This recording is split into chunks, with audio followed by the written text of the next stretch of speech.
কথায় আছে টাকির জমিদারদের লাঠি আর গোবরডাঙ্গা জমিদারদের হাতি, কিন্তু কালের বিবর্তনে তার কোনোটাই আর নেই।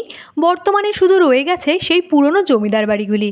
তার মধ্যেই একটা হলো এই গোবরডাঙ্গা জমিদার বাড়ি, যা প্রায় 300 বছরের পুরনো বলে মনে করা হয় এবং এই রাজবাড়িটি তৈরি করেছিলেন খেলারাম মুখোপাধ্যায়। গেট দিয়ে প্রবেশ করেই প্রথমেই যা নজর কাড়বে তা হলো এখানকার সুবিস্তৃত মাঠ এবং এই জায়গা প্রচুর গাছপালায় সুসজ্জিত।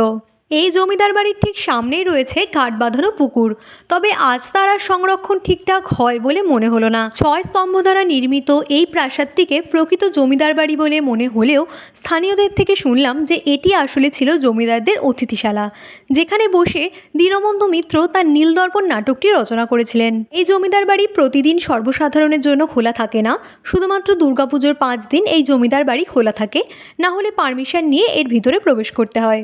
এই বাড়ির ভিতরে যাওয়ারও কিন্তু কোনো পারমিশন নেই। একটা জানলা খোলা থাকায় আমরা সেখান থেকে যেটুকু দেখতে পেয়েছিলাম সেটুকুই তোমাদের সাথে শেয়ার করলাম।